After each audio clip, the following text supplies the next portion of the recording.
English writer Ian Fleming became famous as the creator of James Bond, the most renowned super spy in literature and on the screen. Bondiana brought the author worldwide fame and formed the basis of dozens of movies that became hits.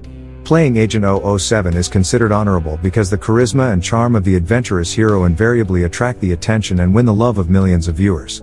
In anticipation of the next movie adaptation, thinks about the question of who will have the honor to embody one of the most courageous characters of cinema this time. Childhood and youth.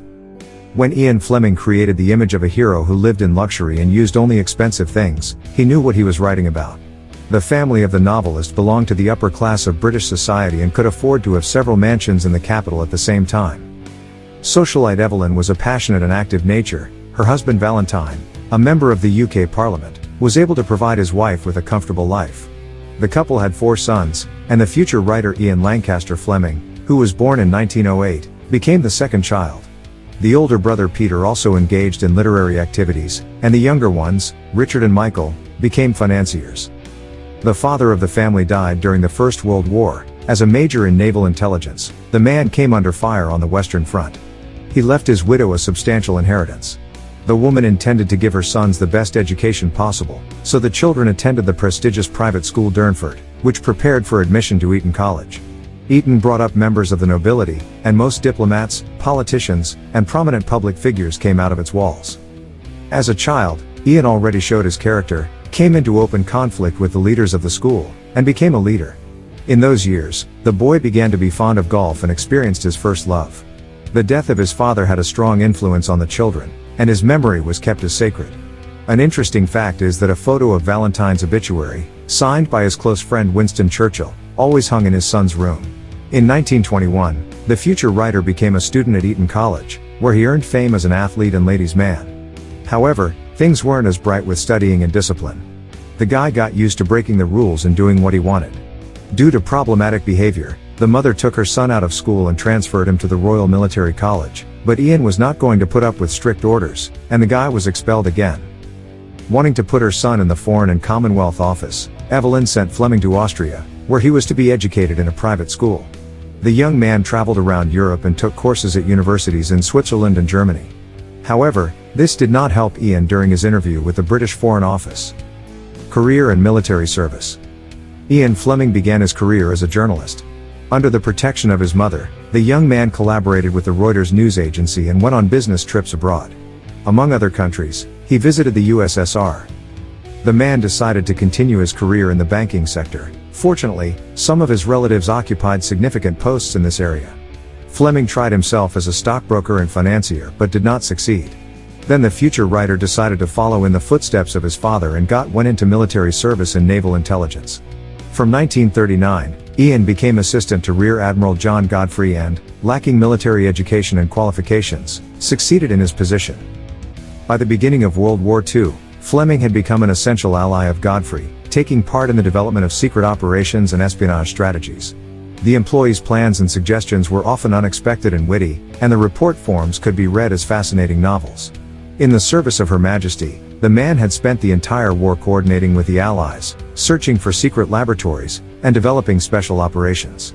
With the end of hostilities, Ian resigned. Books. James Bond appeared in a mansion in Jamaica, where the writer moved in search of a quiet life. But the ideas of the novel appeared in the author during the war. The first book that began the famous Bond series was Casino Royale, written in 1953.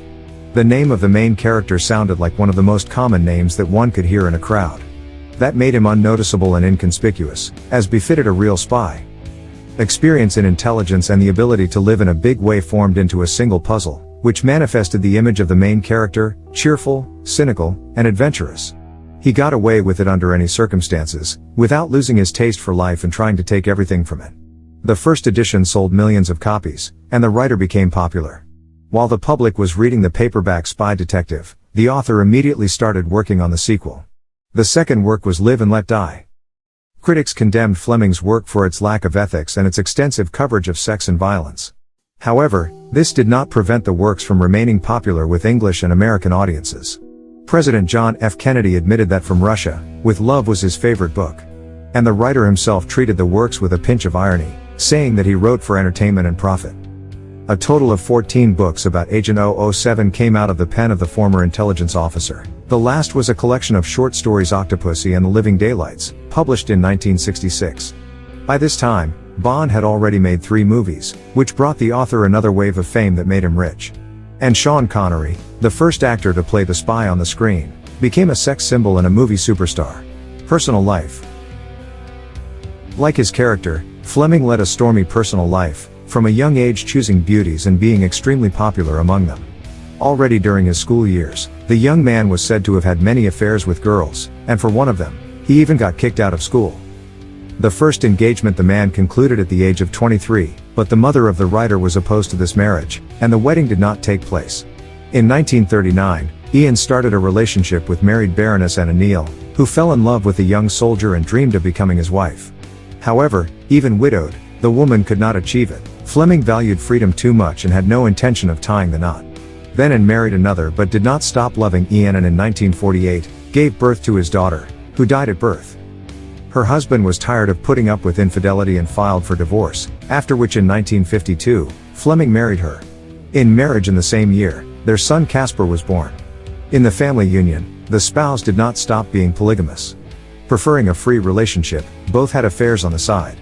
The family lived in the GoldenEye estate in Jamaica, where the writer moved in the post-war years, finding the paradise on earth. Blanche Blackwell, Ian's longtime mistress, also lived nearby. The novelist's son committed suicide at the age of 23.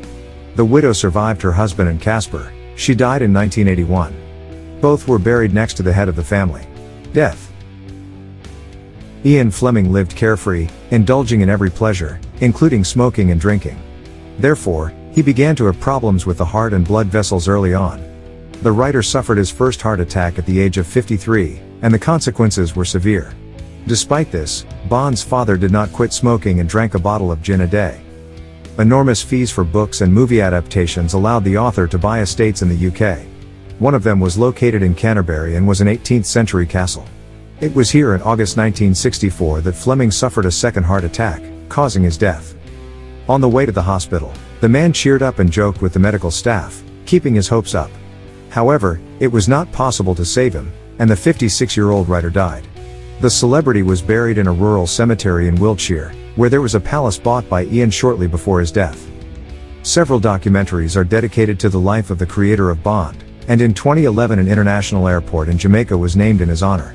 The novelist had imitators who, to this day, are trying to exploit the image of James Bond in literary works.